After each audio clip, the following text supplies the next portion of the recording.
بالله من الشيطان الرجيم. بسم الله الرحمن الرحيم. يا أيها الناس اتقوا ربكم الذي خلقكم من نفس واحدة وخلق منها زوجها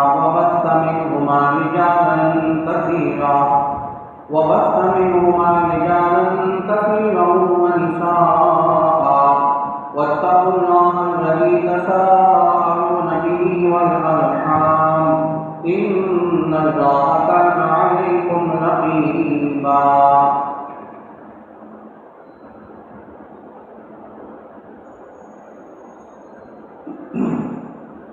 پناہ مانگتا ہوں میں اللہ کی شیطان مردود سے.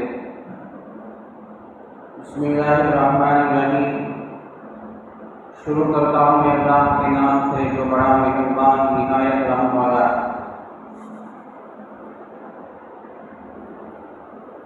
سورہ نساء کی ابتدائی ایک آیت کی تلاوت ہوئی.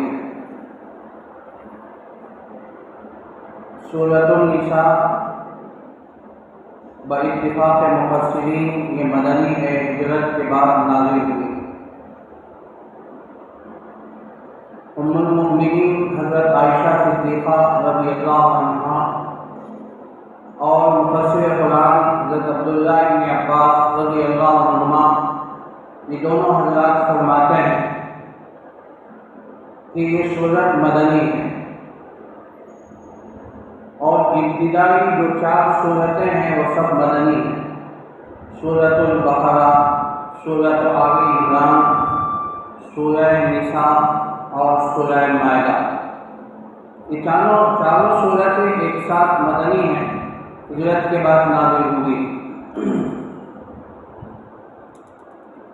مسلم کی روایت میں ہے کہ حضرت عائشہ صدیقہ رضی اللہ عنہا فرماتی ہیں جب سورہ بقرہ اور سورہ نساء نازل ہوئی تو اس وقت میں اللہ کے نبی صلی اللہ علیہ وسلم کے پاس موجود تھی.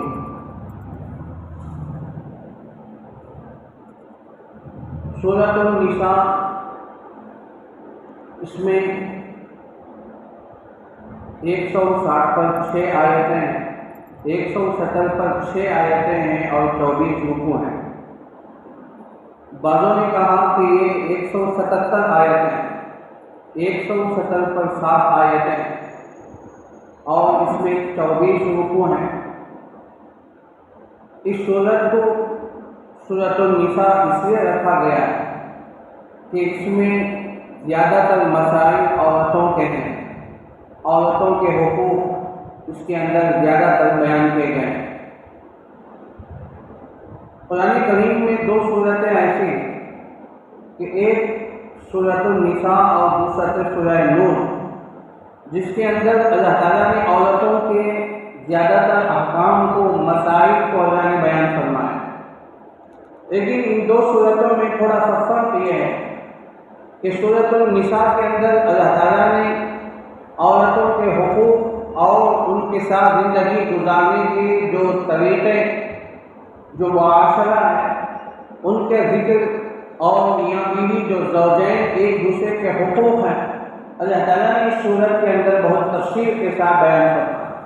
اور عورتوں کا جو سب سے بڑا حق ہے کہ شوہر کے مر جانے کے بعد یا باپ کے مرنے کے بعد عورتوں کو جو وراثت میں حصہ ملتا ہے، جسے علم الفرائض کہتے ہیں، اللہ تبارک و تعالیٰ نے اس کے دوسرے رکوع میں ایک تفصیل بیان فرمایا کہ عورت کو کتنا حصہ ملے گا اگر شوہر انتقال ہو جائے، اولاد ہونے کی صورت میں کتنا ملے گا، اولاد نہ ہونے کی صورت میں کتنا ملے گا، اور اسی طرح ماں ہونے کی صورت میں کتنا ملے گا.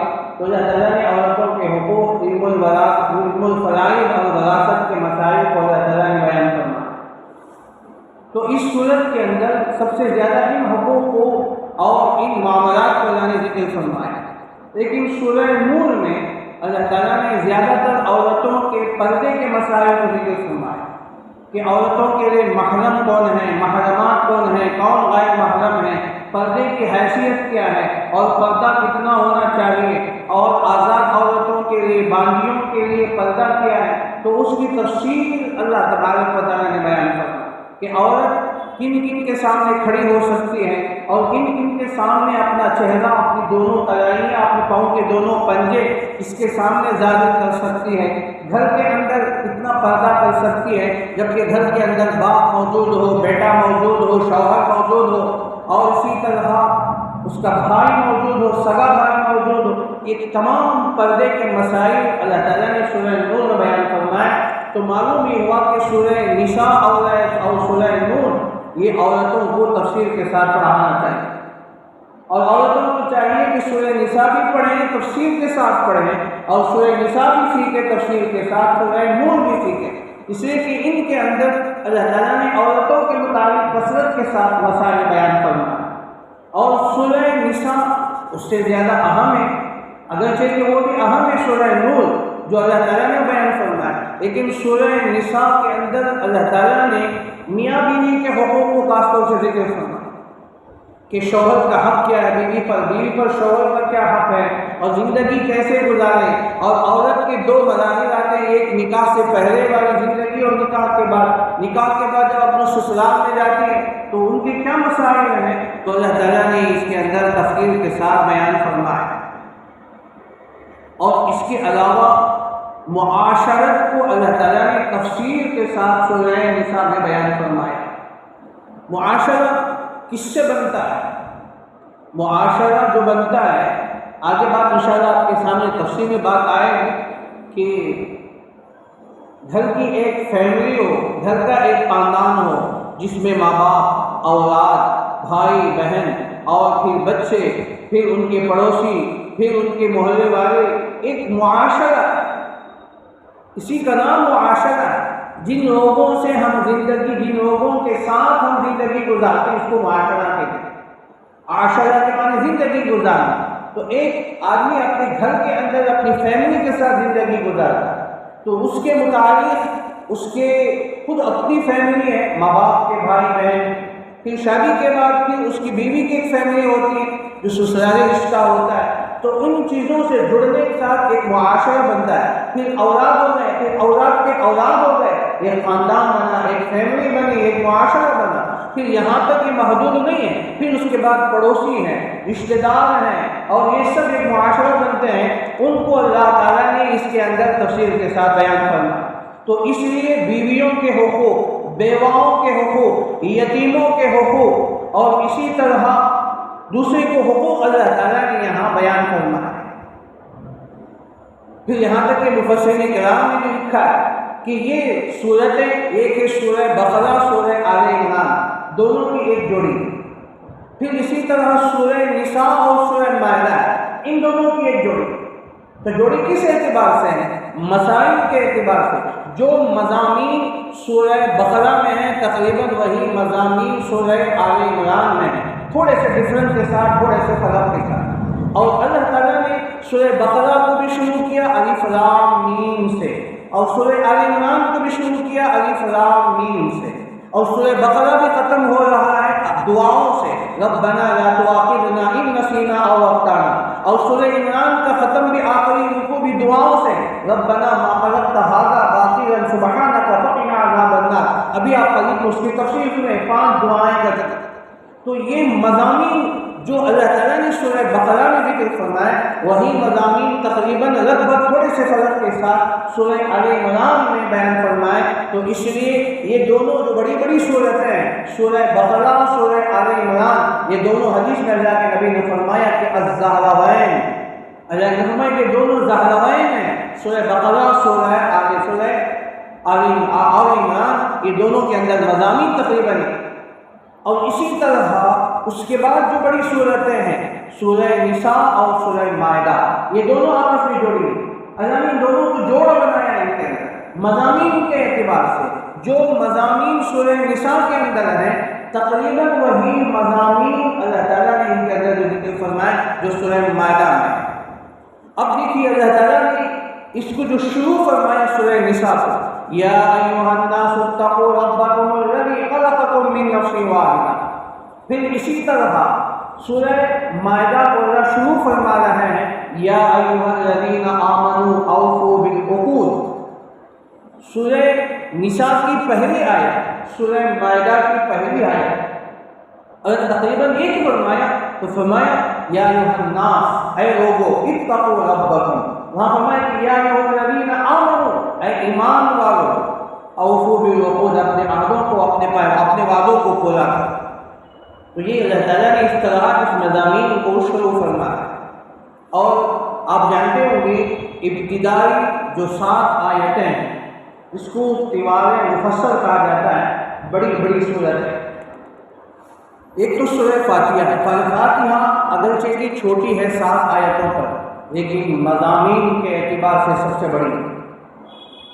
پورا قرآن کا خلاصہ سورہ فاتحہ ہے، پورا قرآن کا جو ہیڈنگ ہے وہ سورہ فاتحہ ہے، پورا قرآن اس کی تفسیر ہے۔ تو اس لیے مفسرین نے بڑی صورتوں میں سورہ فاتحہ کو بھی شامل فرمایا، جس کو طوال 7 مفصل کہا جاتا ہے۔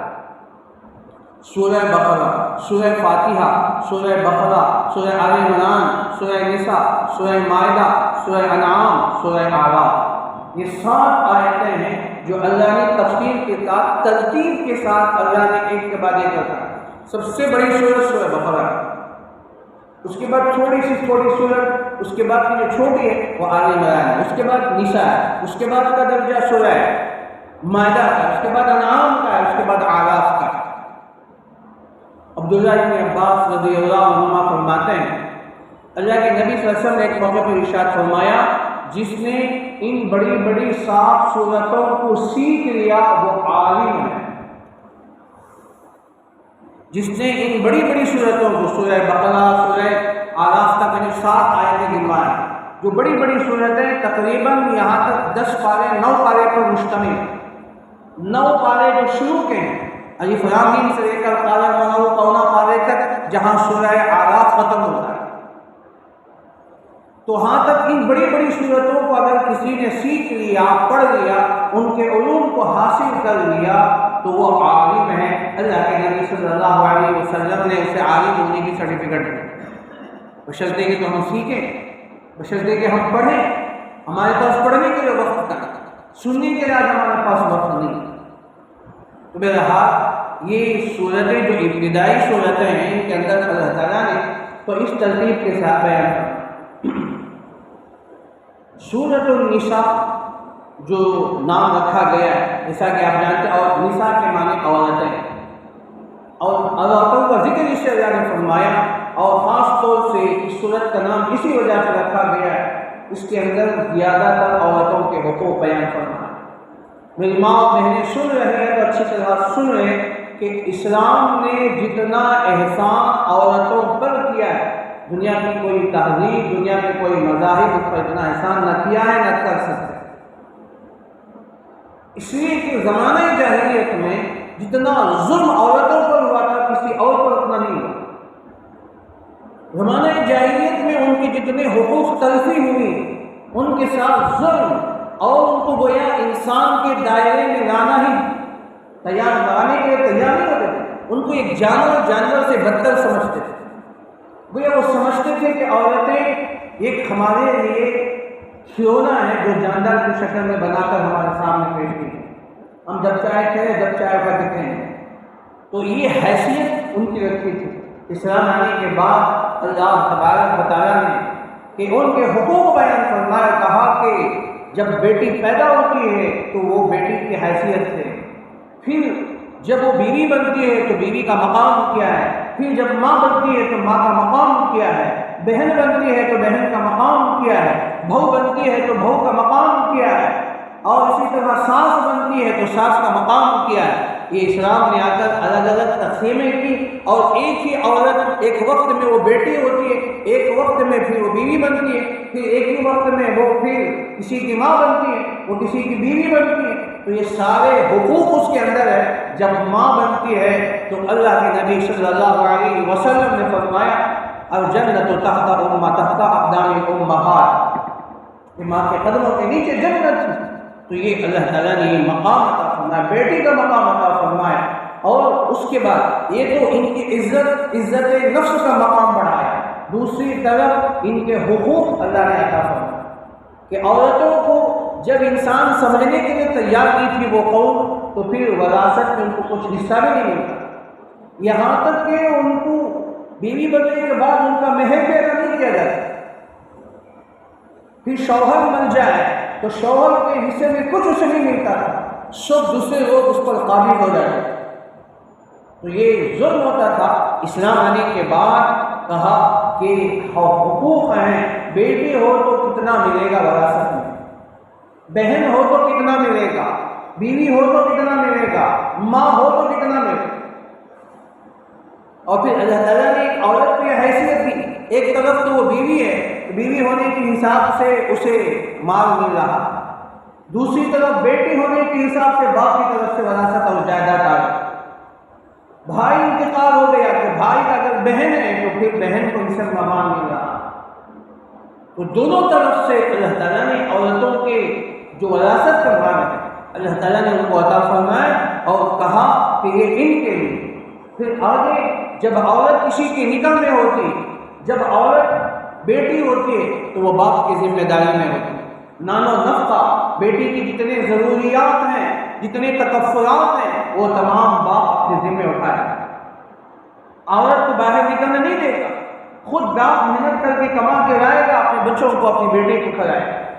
پھر جب بیوی بنتی ہے تو اب اس کی ذمہ داری بدل جاتی ہے، تو اب وہ شوہر کی ذمہ داری میں آ جاتی ہے۔ شوہر اس کا سرتاج ہے اور شوہر کما کے محنت کر کے اپنی بیوی کو لا کے ڈالے گا۔ تو یہ حقوق اللہ تعالیٰ نے عطا فرمائے۔ اسی طرح اگر بھائی ہو تو بھائی کی ذمہ داری ہے کہ اپنے بہن کی ضروریات اٹھائے، اگر باپ نہ ہونے کی صورت۔ پھر باپ نہ ہو تو دادا، نانا یا چچا، تایا، یہ درجہ بدرجہ ہے۔ باپ نہ ہونے کی صورت میں دادا کی کفالت میں آئے گی، یا نانا کی کفالت میں آئے گی، یا ماموں چچا کی کفالت میں آئے گی، یا بڑا بھائی کی کفالت میں آئے گی۔ تو اللہ تعالیٰ نے کہیں بھی عورت کو معاشی اعتبار سے، مالی اعتبار سے کہیں بے راہ نہیں چھوڑا۔ تو یہ حقوق معاشرت اور یہ تمام چیزیں اللہ نے سورہ نساء میں بیان فرمائی۔ دوسرے رکوع میں اللہ تعالیٰ نے یوصیکم اللہ فی اولادکم للذکر مثل حظ الانثیین، بڑی بڑی 3 آیتیں، 2 آیتیں تو بڑی بڑی ہیں، 2 آیت پر ایک صفحہ ختم ہوتا ہے، تو اللہ تعالیٰ نے وہاں وراثت کے مسئلے کو بیان کیا اور ان کے حقوق بیان فرمائے۔ پھر اس کے بعد جیسا کہ ابھی بات آئی کہ بیویوں کے حقوق، بیواؤں کے حقوق۔ جب عورت اس کا شوہر انتقال ہو جائے تو شریعت نے کیا کہا کہ 4 مہینے 10 دن تک اگر وہ عدت میں ہے تو شوہر کے پیسوں سے اس کا نان و نفقہ، اس کا گھر چلایا جائے۔ اگر طلاق ہو گئی، طلاق ہو گئی تو 3 مہینے اس کی عدت، 3 مہینے شوہر کے پیسوں سے اس کا گھر چلایا جائے۔ ایسے موقع پر بھی عورت کو اسلام نے، قرآن نے بیراہ نہیں چھوڑا، گمراہ نہیں کیا۔ تو یہ اللہ تعالیٰ نے قرآن کریم کے اندر حقوق بیان فرمایا۔ تو بیویوں کے حقوق، بیواؤں کے حقوق اور رشتہ داروں کے حقوق، یتیموں کے اور حاجت مندوں کے، مسکین کے، مساکین کے، یتیموں کے، مسافرین کے، رشتہ داروں کے، اللہ تعالیٰ نے اس کے پہنچے 6 رکوع میں اللہ تعالیٰ نے ان تمام کے حقوق بیان فرمائے۔ وَاعْبُدُوا اللَّهَ وَلَا تُشْرِكُوا بِهِ شَيْئًا وَبِالْوَالِدَيْنِ إِحْسَانًا وَبِذِي الْقُرْبَى وَالْيَتَامَى وَالْمَسَاكِينِ وَابْنِ السَّبِيلِ وَالْجَارِ ذِي الْقُرْبَى وَالْجَارِ الْجُنُبِ وَالصَّاحِبِ بِالْجَنبِ۔ یہ 8 بیان 8 چیزیں ہیں جن سے معاشرہ بنتا ہے۔ ان کے حقوق، پہلے ماں باپ کا حقوق، رشتہ داروں کے حقوق، یتیموں کے حقوق، مفلسوں کے، اپاہج کے، ضرورت مندوں کے حقوق، یہ اور پڑوسیوں کے حقوق، یہ تمام حقوق قرآن نے بیان فرمائے۔ اس صورت کے اندر خاص طور سے اللہ تعالیٰ نے مضامین کو بیان فرمایا۔ میں ابھی صورت کی تفسیر سنی کیا میں نے یہ خاکہ میں آپ کے سامنے، پوری صورت کا میں آپ کے سامنے پیش کروں۔ اب سورج شروع ہو گئی، اللہ جب چاہیں گے چاہے 6 مہینے ہو جائے، 8 مہینے ہو جائے، تب سب کو تفسیر ختم ہو پتہ نہیں۔ تو اسے یہ خاکہ جو سورہ نساء آج شروع ہو رہی ہے اللہ کے کرم اور فضل سے، تو یہ خاکہ آپ کے سامنے آ جائے کہ سورہ نساء ہے کیا، اس کے اندر اللہ نے کیا مضامین بیان فرمائے۔ تو ان مضامین کو اللہ تعالیٰ نے بیان فرمایا۔ تو شروع کے آپ اگر سورہ نساء کو 2 حصوں میں تقسیم کریں تو شروع کا نصف اول پورے ان حقوق کو اللہ تعالیٰ نے بیان کرنا جو معاشرے سے متعلق ہیں، جنہیں ابھی تفصیل آپ کے سامنے کی، پورے معاشرے کے حقوق اللہ تعالیٰ نے بیان کرنا۔ پھر اس کے بعد سورہ نساء کا نصف آخر، اس کے اندر اللہ تعالیٰ نے دیگر مسائل کو بھی بیان کرنا، جس کے اندر دیت، خطر خطا، خطر عمد، اور اسی طرح جنگوں میں اگر کوئی قتل ہو جائے ان کے کیا مسائل ہیں، تو وہ مسئلے کو اللہ نے بیان کرنا نصف آخر میں، جو سورہ نساء کا نصف آخر میں آپ کو سمجھا۔ تو وہاں خطر خطا، اگر کوئی آدمی غلطی سے کسی کو قتل کر دے یا جان بوجھ کر کسی کو مار دے، کسی کا قتل کر دے، پھر اس کے اوپر دیت کیا ہے، اس کا قصاص کیا ہے، ایک بہت اہم مسئلہ ہے اور بہت کانٹے دار مسئلہ ہے، تو اس مسئلے کو اللہ نے وہاں بیان کیا۔ اگر کوئی جان بوجھ کر کسی کو خطر ہوتا ہے اور وہ من قتل متعمدا فجزاؤہ جہنم خالدا فیہا، اس کا ٹھکانہ جہنم۔ تو ان مسئلے کو چھیڑ کر 3 رکوع تک اللہ تعالیٰ نے اس کے بعد جنگ کے متعلق مسائل کو بیان کرنا، جو والمحصنات کے آخر کا آدھا پارہ ہے۔ تو اس کے اندر پھر فرمایا جب جہاد میں جاؤ، اب یہ جنگ کے بعد آ گئی، کسی کو قتل کرنے کے بعد آ گئی، اب جہاد کے مسائل کو اللہ تعالیٰ نے بیان فرمایا۔ اس کے بعد یا ایھا الذین آمنوا اذا ضربتم فی سبیل اللہ فتبینوا ولا تقولوا لمن القی الیکم السلام لست مؤمنا تبتغون عرض الحیاۃ الدنیا۔ تو اللہ تعالیٰ نے وہاں جہاد کے چند اہم مسئلوں کو بیان فرمایا۔ اس کے بعد جہاد اتنا اہم عمل ہے، ایسے وقت میں اگر نماز کا وقت آ جائے، نماز میدان جہاد میں کیسے پڑھیں، اس کو کہا گیا صلاۃ الخوف۔ تلواروں کے سائے میں نماز پڑھتے تھے صحابہ، ہم سنتے بار پڑھتے ہیں، تو اس مسئلے کو اللہ تعالیٰ نے وہاں ذکر کیا۔ خوف کے وقت میں میدان جنگ کے اندر مسلمان سپاہی آپس میں جنگ کر رہے ہیں اور کافرین سے مقابلہ کر رہے ہیں، تو ایک جماعت کافر سے لڑتے رہے گی، پیچھے کی ایک جماعت نماز پڑھے گی جماعت کے ساتھ میدان میں، وہ بھی تنہا نہیں، جماعت کے ساتھ نماز امام پڑھائے۔ اس کی طریقہ کیا ہے، اس کی ترتیب کیا ہے؟ 2 طریقے علماء نے لکھے ہیں، وہ 2 طریقے وہاں مفسر نے ذکر فرمایا، تو اللہ نے اس کو وہاں ذکر فرمایا۔ پھر وہ جماعت جائے گی میدان میں، دشمن کے سامنے آئے گی، پھر جو تلوار سے لڑ رہے تھے پھر وہ پیچھے آئیں گے، امام کے پیچھے ہو کر بقیہ 2 رکعت نماز ادا کریں یا 1 رکعت ادا کریں۔